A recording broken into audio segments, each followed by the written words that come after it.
Welcome, everybody, to another episode of Amplify Your Business. Today, I'm sitting down with the best looking, oldest, because this guy's got to be like 200 years because he's packed so much experience into his life. We didn't actually get into what his age is, but he's damn good looking for a 200 plus year old man. This is Neil Belenkie. He is the CEO of Ascent Drywall and Coating. Welcome to the show, Neil.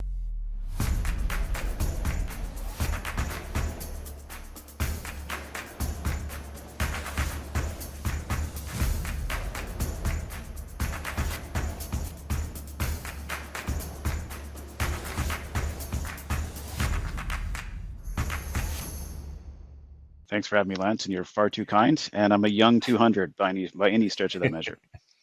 Well, and I joke about that, but I mean, we were just talking before we hit the record button that you have 50 plus startups and businesses that you have turned around in the course of the last 15 years. And when I think about 50 businesses that you've been involved with, I mean, those are lifetimes usually that it takes for just a couple of businesses basically to be under one's belt. And so that's the joke. I mean, I just can't believe what you've accomplished. That is incredible. Well, I appreciate it. Please recognize that it is a team in every case for any kind of success or failure, or probably more the success. Failures are done by individuals more often. So yeah, I've been involved in certainly 50 plus companies doing big, really interesting, often strategic projects, and the execution of those projects.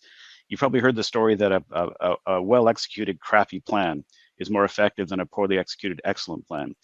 And so I try to be involved in a team where we're putting together the best chance to execute the best thought out plan we can come up with, and we just do it over and over and over again.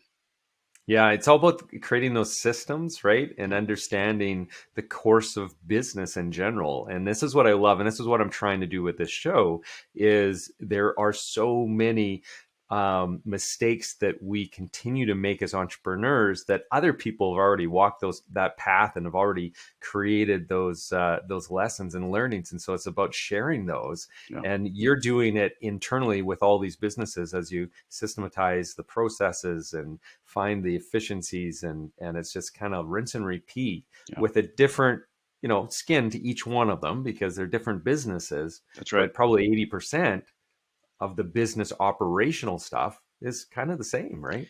I'm a revenue guy. So if we look at a hospital for businesses, my specialty is in revenue negotiations, closing deals. So holistically, any company that comes to our hospital that has problems, they're not just not suffering from just one place.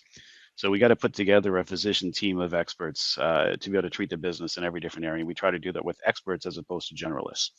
I use the philosophy that if a loved one is sick with a horrible illness, you don't take them to a GP, you don't take them to a walk-in clinic, you take them to the, if you have access to the world's best or foremost leading physician for solving that specific illness.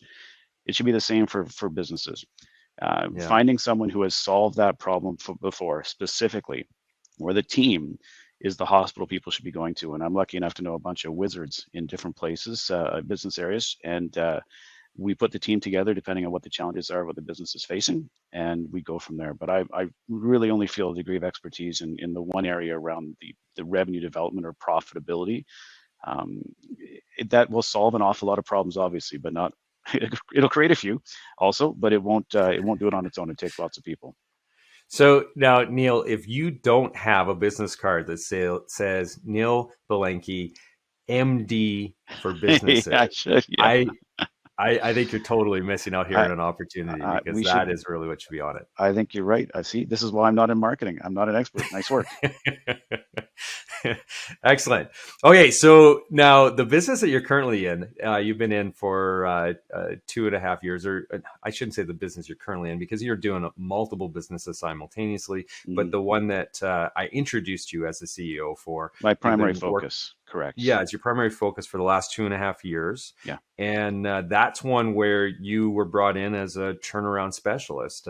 Talk to us a little bit about what you're doing there and what does that mean, turnaround specialist? Sure. So, quick history and context. I prefer to work with people that I know and trust more than industries that I have experience in. And so I follow people as opposed to specific opportunities. I hired the founder and owner of it and majority owner of Ascent Drywall and Coatings. I hired him to paint my house in 2014 with his team. And it was the most unique experience that they were so good to deal with. And they were so nice and they were just trying to do a good job. He was younger than me. I appreciated all the effort he put in. And a year after, and then every year after that, we had like a coffee or a beer or a lunch, just staying in touch. And then I finished another project about 2.5 years ago, and within about a week or two, coincidentally, he and I were catching up. And I was listening to what he was doing, and it was drowning. He was getting buried fighting fires in the same places and all sorts of different projects. And he was at the end of his rope. And I was looking for what I was going to do next. It's the kind of thing that I saw before. I knew him. I trusted him. We had that same relationship of having even worked together back in 2014. And he asked if I would come on board and take the reins. So what did that look like? And we can go into whatever degree of specificity you'd like to whatever rabbit holes we want to go down to. But um, we had every area of the business in trouble. And so Mm. it was the most complete turnaround, I think, that I've ever been involved in that I shut down estimating and bidding. We shut down 100% of business development because I didn't want to risk winning any more business that wasn't profitable or wasn't well thought out. We had to redo our entire financial modeling. We had to fire a bunch of customers based on a set of criteria that we had to define as to who we were going to work with going forward and who were our ideal customers and who weren't and why. I had Hmm. to get partner alignment around what the future of the structure of the company is going to look like. We had to know what was profitable business, what wasn't profitable business. Had to get buy-in from each of the different partners, and we had to rebuild supplier partnerships. We had to put in controls for theft. We had to put in Mm. accountability for staff who were taking advantage of lax processes, and it took a year because a lot of these projects will take, in fact, more than 2 years. It took a year of full losses before we started to really see momentum changing. Now, within 45 to 60 days, we had customers saying, your company is unrecognizable.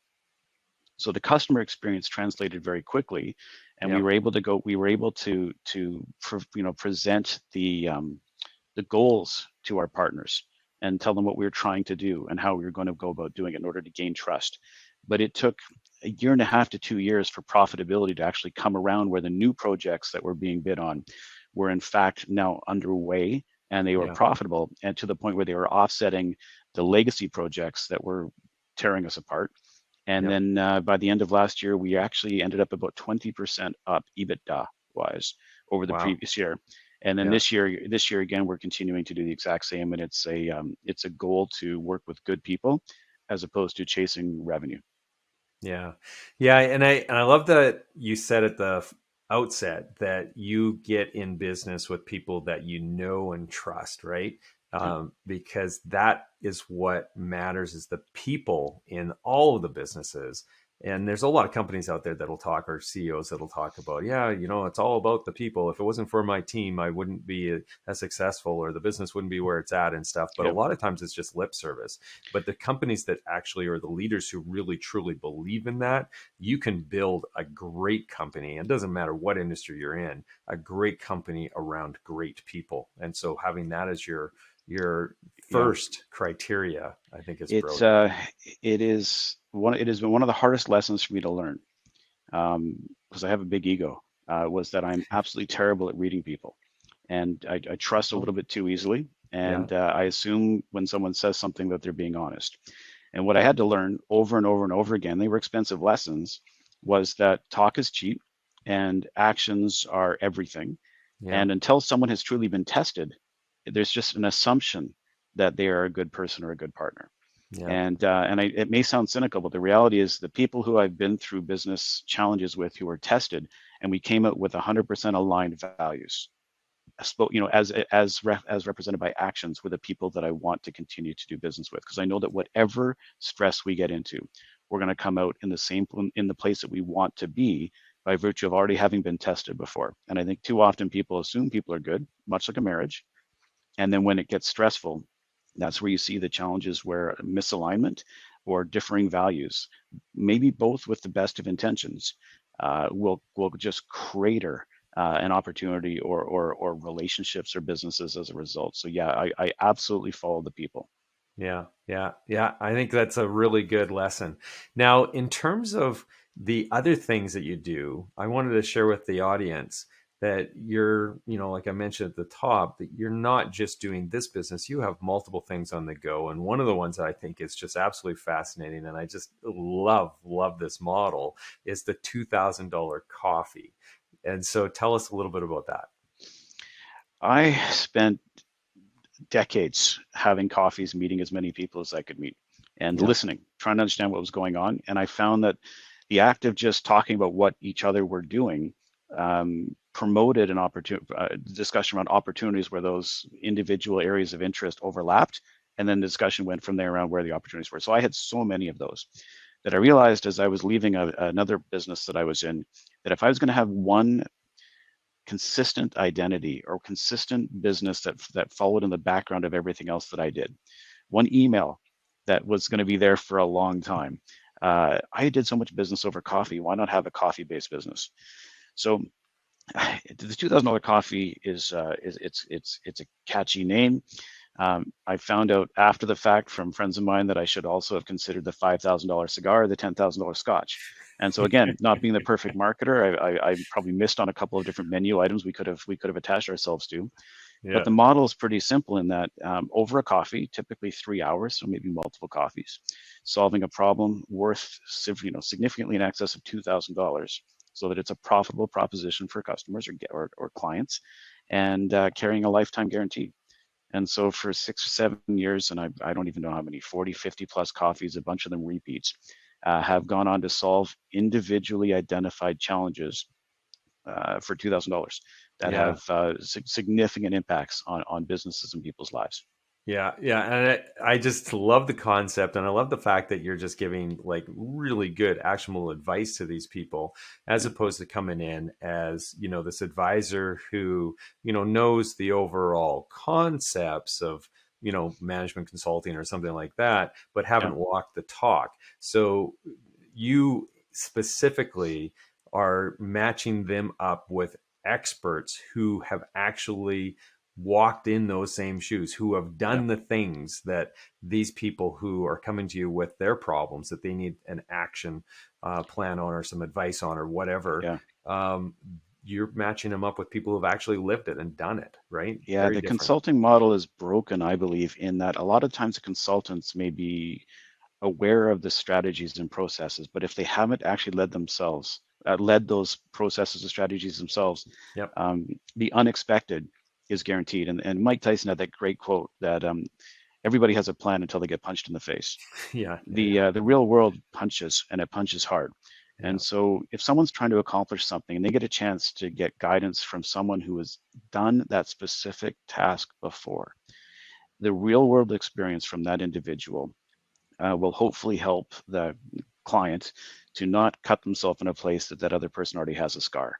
So they can skip having to learn those lessons. They get a chance to speed through at a more predictable risk tolerance, whatever it is that they're trying to accomplish. And then the majority of these coffees end up with a specific plan. By the time the coffee is over, the person has a plan to solve or execute to achieve whatever the goal was coming into the coffee. And then on top of that, they've typically got a bunch of introductions to individuals necessary who they didn't know already, who are going to be integral to be able to execute that plan. Yeah, yeah. Okay, and just so you know, the check's in the mail, Neil. So don't worry about that. Okay. Yeah. No. Okay. So I'm just really curious about. There's usually commonality in terms of the threads of the questions or the challenges that businesses face, and so I'd Mm, love to hear from you. What are some of those commonalities that you found in the $2,000 coffees, if yeah. there are any? Um, so I don't typically accept $2,000 coffees where a goal is not achievable or is unlikely to be, if the plan that's given is unlikely to be successfully executed on. And that may Mm, sound like it's a very subjective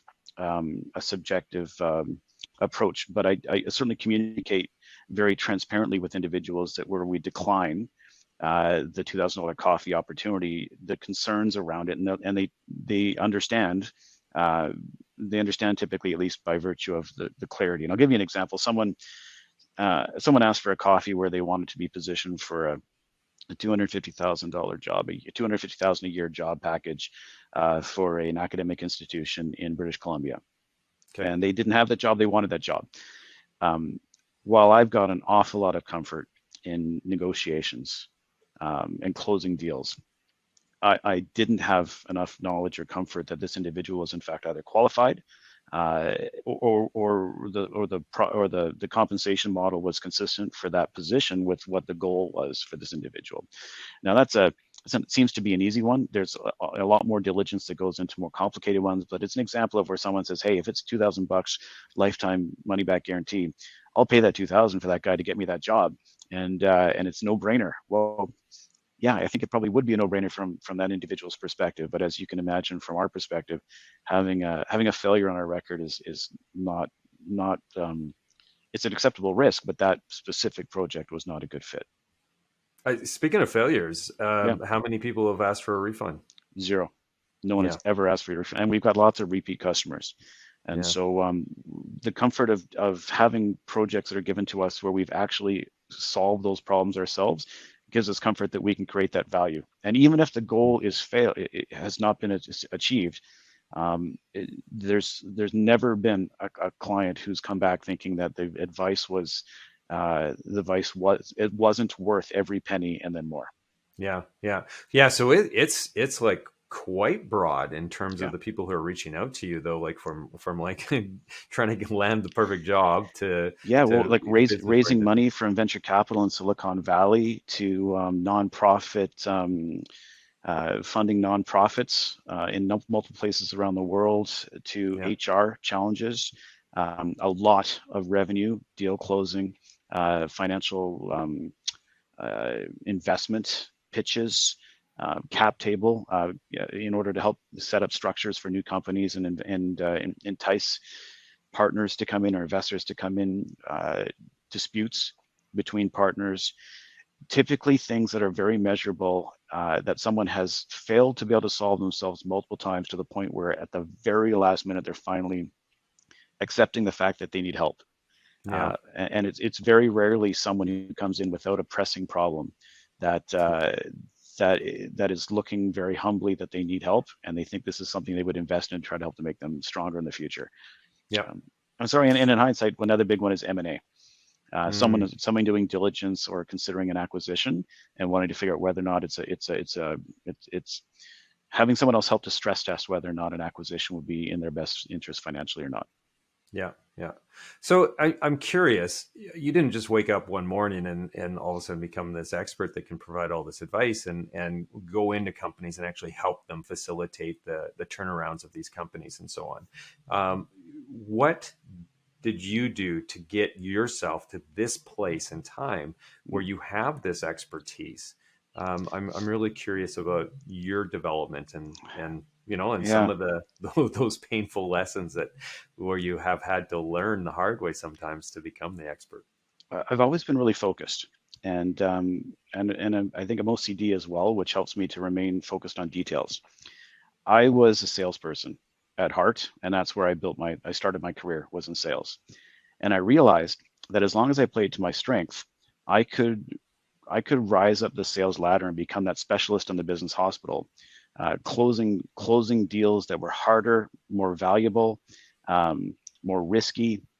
Um, I could build a career just based on being able to close high value deals.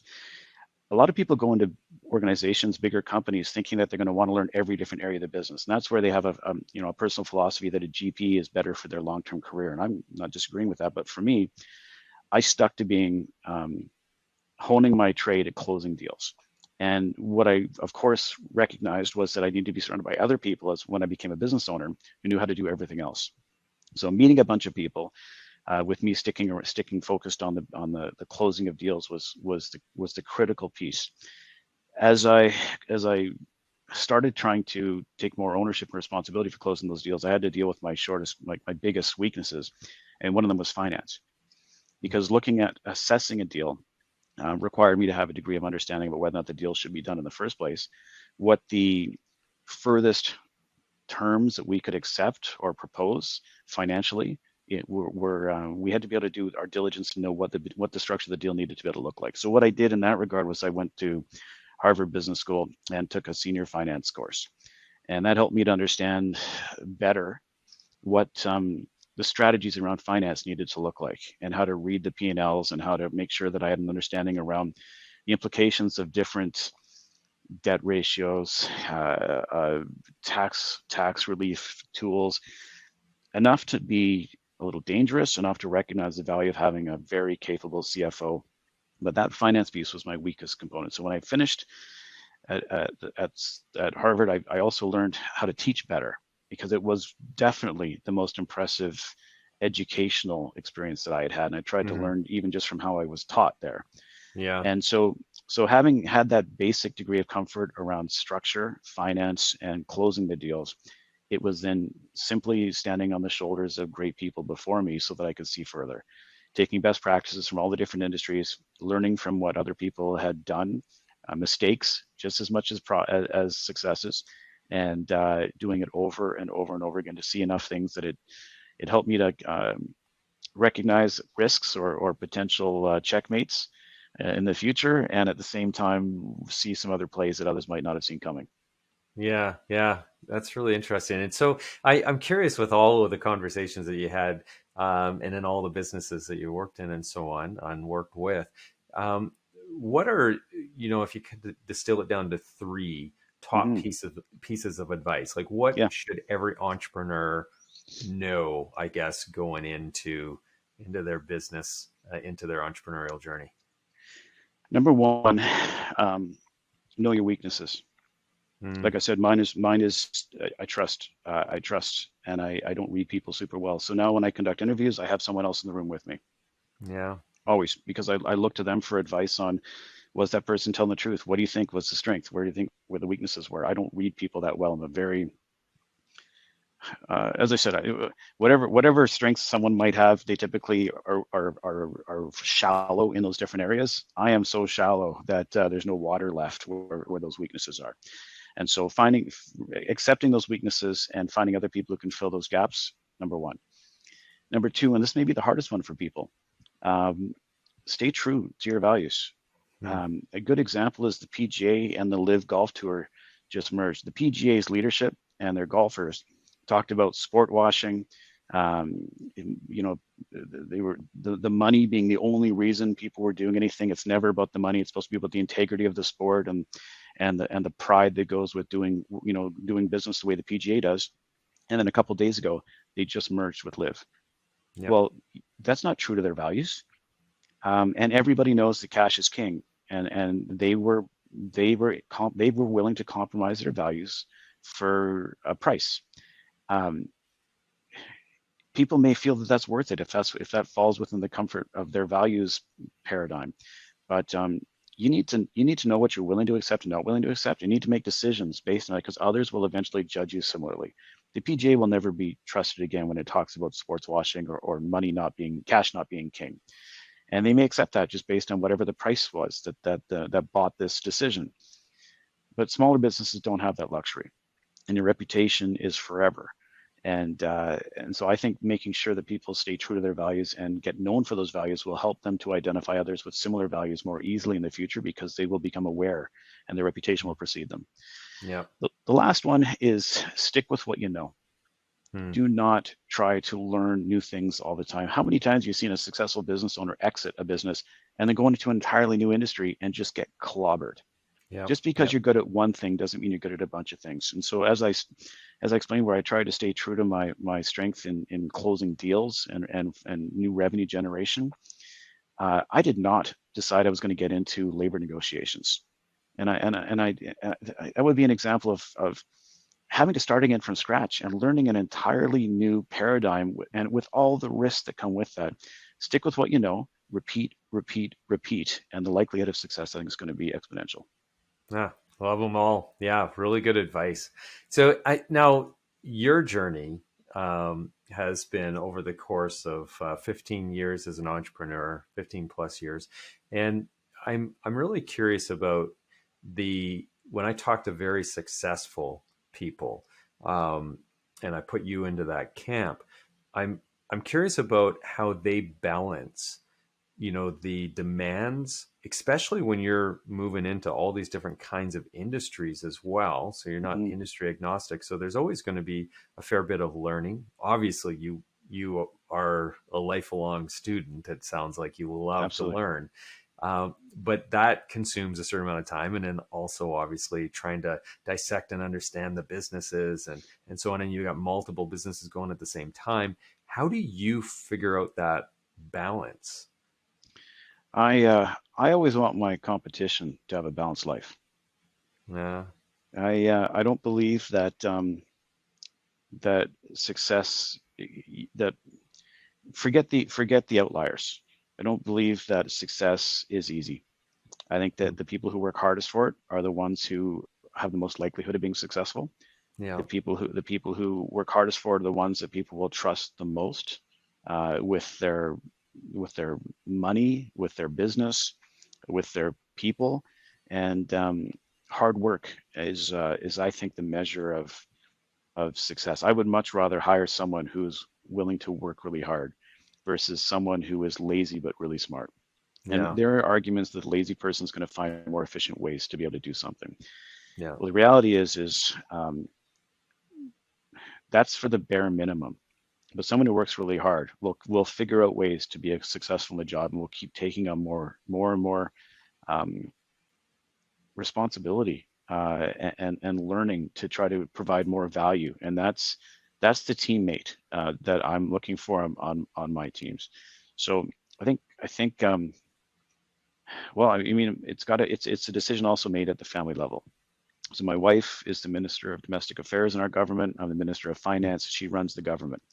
Hmm. She is a true partner in our government, our relationship. She makes the decision whether or not we're going to be able to invest the time, we use energy, cash into anything that we're going to do together. And so we haven't had a proper vacation in probably 15 or 16 years because when you have multiple companies, um, there's a degree of responsibility, and trying to have them all overlap at the same time to be able to leave at the same time is very difficult, Yeah. almost impossible. So we haven't been able to, as entrepreneurs, had that easy, balanced life that everybody talks about. Um, and at the same time, uh, because I enjoy what I'm doing, and my wife's comfortable with the risk that we, in what we do and the lifestyle that's created for us, it works for us. Yeah. It doesn't work for everybody. Anybody who's looking for a balanced life, no stress at home, no stress, not putting their house up for collateral for banking, uh, they're looking for a Yeah. job that brings benefits, and a job that's not going to have a degree of stress at the end of the day. Yeah. That's just, and so if you're an entrepreneur, you just have to accept that. And if Yeah. you are going to try and do it with a really balanced life, then I think your risk is going to go up Yeah. significantly. Yeah, yeah, definitely, and I think this is one of those myths, right? I mean, one of the things that a lot of people when they start getting into entrepreneurship, they're thinking, oh, like the flexibility, I'm going to love this. I can work my own hours, and I can do this. Like I don't have a boss anymore. The reality of Yeah, it is you've got hundreds of bosses now because you've yeah. got Every hundreds of customer is a clients. boss. That's right. Yeah, yeah, and so they're all needing a piece of you, and then your team, your staff, as you're building that, the same thing. I mean, It's you're responding to the needs of that team as you're trying to grow and develop them, and so there is a bit of a myth there. What I do like about entrepreneurship in terms of the balance is it allows me to decide where I'm going to invest my time. And when I invest that extra amount of time, when I'm working on the weekend or, working while I'm on a vacation, when I'm down in Penticton here in a few weeks and enjoying a little bit of time on the lake, I'm still going to be working in the mornings. I'm going to be, Yeah, checking my emails and stuff throughout the day. And I'm yep, totally okay with that. yeah. That's fine. I don't need to turn right off, and I actually don't even know how to turn right off It's a either. great point. Yeah, The flexibility is significant obviously better when you're in control. yeah, Um, when you're in control, you can say no. When you're an employee, you can't typically say no. yeah, That's a big difference. And when when when trying to decide who one wants to work with, one can also decline when one is the boss. Yep. So there are a lot of advantages, and at the same time, um, if you don't have a business that allows you to get to Wade and Ticton, where you can work remotely, there has to be a degree of comfort that you're going to be sticking around, or at least in the office, or at least Yep. working. I sat down for a social coffee with mergers and acquisitions. I think the guy was a partner, but a junior partner. And we were talking about a year ago, maybe a year and a half ago, about whether or not they were going to return to the office. And so early in the conversation, he was talking about, no, they're a 4 day a week job now, and they don't work in the office. I asked them how they leverage each other's areas of expertise and how they were able to collaborate. And he says, well, it's obviously more of a challenge, but we try to set time up where for an hour or two a week we have a conference call, and that's how we're able to do our collaboration. The conversation then went on, and as we're getting close to winding up the coffee, he said, so is there a chance for us to be able to work together on the deals that you're on? And I said, well, I'll be honest with you, if I'm looking to contract in a service, I don't want a team who's working 4 days a week. I don't Hmm. want a team that's not collaborating 20, when they are working throughout the business hours of every day. And I want someone who's putting my interests forefront, not Yep. they're not their quality of life. So no, it's not a good fit, but I respect what you guys are doing, and I'm sure that you got a much better position for you personally, but it's not a fit for me professionally. And he had no answer. And the reality is, if similar back to the business hospital analogy, if I got a sick business, am I going to go to a part-time doctor who's Yeah. not there dedicated to try to help me? Well, no. And the more customers who start asking the questions around level of engagement of the team that they're hiring or the people that they're hiring, uh, how their company works together, what their culture is. When they start asking those questions, those who have the most balanced lives, those who are working remotely, those who are not necessarily working eight plus hours a day, um, they will have that will be acceptable, but not to everybody. And there's Yep. compromises, I think, that go that way. And as a business owner, you can choose that direction yourself as opposed to as an employee. Yeah, yeah, yeah. That's really, really interesting, and I think you're going to absolutely love the guy that I interviewed yesterday. Actually, so his business was Script Chain Health, and Mm, so check out that episode because this is a young guy. He's in his early 20s. He built his business while he was going to business school and getting his master's and stuff, and he's disrupting the healthcare system a bit in the U.S. But the thing that just blew me away is here's this guy who is working a minimum of 6 days a week, and it seems like a minimum of 12 hours a day. yeah, And he's starting his day at 5:30 in the morning and working through to 7. So I mean, we're talking like 14 hours a day.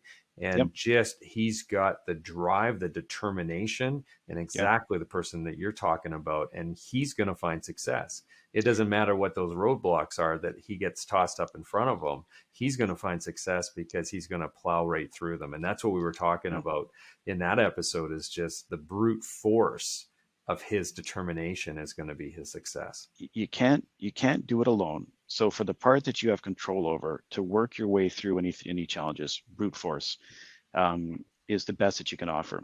And the Yeah. people that you need around you will, if they recognize and value the fact that you have that degree of commitment, not only will they step up, but their relationships, their resources will also trust you that you'll be able to protect and represent their best chance for a return on their investment as well.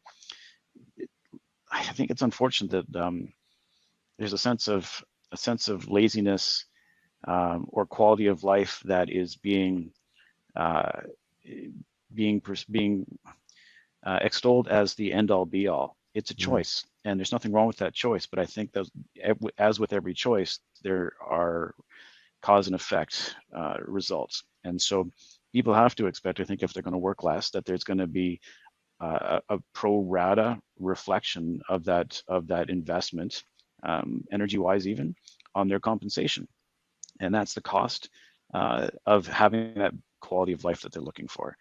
And those people who work like your example just a minute ago, who work that hard, um, often when they do have a successful exit, people say, "Oh my God, this person they started this company and 3 years later they walked away with $100 million and it's so Yeah. unfair." Well, first off, you could do it too. You could work that hard. You could take the risk, but they're not willing often to work that hard. They're not willing to take the risk, and it's not an overnight success. It's a staggering amount of failure and risk and frustration that happens behind every entrepreneur's closed office door. Yeah. The risk of payroll not being able to be paid, the risk of not being able to close the next deal, the bank being dry and not being able to afford to keep the rent checks paid. Those 10, 15, 20-year-old companies who people think was an overnight success are unfortunately not giving the respect and kudos due to those people leading those businesses who work so hard to make them Yeah. successful. They create jobs, livelihoods, technologies, all sorts of great things for the economy. And I think it's really unfortunate when people don't respect what business owners and entrepreneurs are able to do, um, because capitalism is probably the biggest support pillar for our economy, and entrepreneurs who take on those risks, 100%. they create benefits for everybody. And I think it's unfortunate that we're seeing a sense of animosity towards successful people who help to raise the tide for everybody. Yeah. Oh, completely. We are not job takers; we're job makers, and that's Yeah, why the economy, pivots around the success of businesses, and we have to yeah, recognize that and support that as much as possible. Any of these government programs where there's handouts directly to individuals as opposed to actually trying to stimulate business growth is just crazy because the multiplier effect absolutely, is just so apparent. Yeah. So absolutely. I'm curious if you could, write your younger entrepreneurial self a letter, and you could spin Yeah. those wheels of time backwards and place it, on the desk or in the hand of young Neil. Mm, What would you tell yourself in that letter? yeah. One of the best business learnings that I could pass on to a younger me would be paper, even by email, put in writing uh, the agreements that you have and do fewer handshake agreements. And it's Hmm. not because I would trust people less. It's because by virtue of writing it down, and as I said, even over email, it doesn't have to be a lawyer generated document. By virtue of writing down expectations of individuals on both sides of an agreement, that forces the difficult conversations to be had before getting started. Yeah. It forces a cause and effect for actions, compensation, results, everything. And that will hold people accountable on both sides. Because when you're not able to read people really well and you say you're going to do something, you do it because you expect they're going to do their part after that they agreed to do. And too many times I found that I was the one left hanging. And it cuts away a little bit at you every time you get left hanging when someone doesn't do what they say they're going to do. So, or what I thought they meant that they were going to do. And so if we'd Yeah. had it written out, even by email, saying, "Hey, if I do this, you're going to do this. Or if you do this, I'm going to do this. And if that doesn't work out, here's how we're going to be able to manage that." That would remove an awful lot of risk that I think in hindsight, I didn't necessarily need to take. And I'm sure others would have felt that we would have better defined those responsibilities at the start. Yeah. Clear communication, transparency, and documentation is a it's a foundation for what I build every business on for the last decade forward. Yeah, yeah, and that's a really good one. And a previous guest of mine, he termed or called it "good paper makes good friends," right? Mm. And so it's just about, yeah, like articulating it and because having and our it forces recall you rate. it forces you to have the conversations, and then it Yeah, removes the risk of lack of memory yeah, and yeah, recall. It's yeah, so which we so all suffer from. Yeah, absolutely. And the other thing which it does, I think it's effective way, is that two people can be thinking the other person is saying something, and with the best of intentions on both sides, they can be approaching it. But until it's in writing, and you yeah, clarify something typically in writing, until that happens, there's no way that they actually know for sure what yeah, that other person means when they say something, and that those things can be those can be removed, those yeah. risks, I think, and it's a huge benefit. Yeah, I can't tell you how many times I've been in a meeting with, a person from my team with a client, and we're talking about, needs or whatever.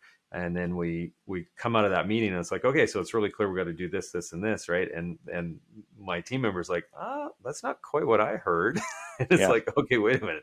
Clearly, we need to Yes. write this down and make sure that the client signs off on this, because we don't have clarity right now. And you can really get to that clarity by stress testing.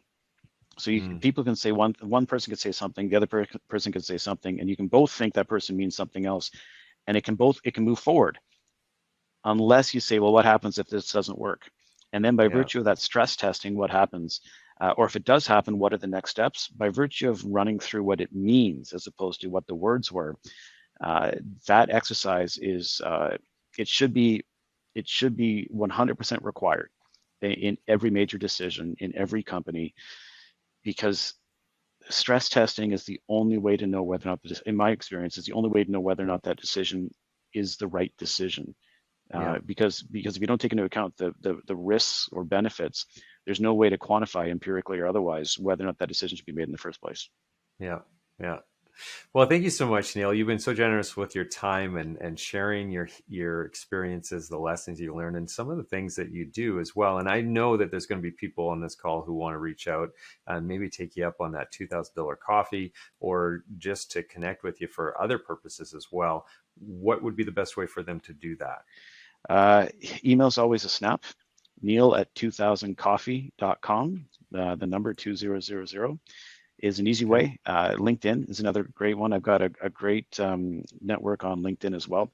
I'm also, I never accept a penny as a referral fee. I'm always there to be able to help as well. So if someone has, if they're looking for an introduction to someone, or if they're looking for a really quick conversation around, hey, what do you think? I'm happy to have those conversations and help out whenever I can. I think that I used the analogy before, but the rising tide does lift all ships. If we can help each other out, Yeah. we find out better earlier on who the people are who are similar, and Yeah. that always helps to create more opportunities for the future together.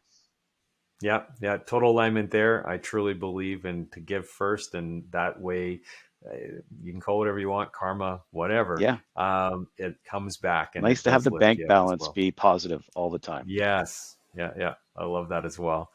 Okay, well, awesome. Well, thanks a lot. I really appreciate you coming on the show today. And for those of you who listen to this and really like the show, check out our archives over at amplifyyourbusiness.ca. And of course, if you're watching this and would prefer to listen to it, we're on all of the major podcasting platforms. So just go to your favorite one and search Amplify Your Business, and you're going to find us there as well. Until next time, everybody, have a wonderful and prosperous day.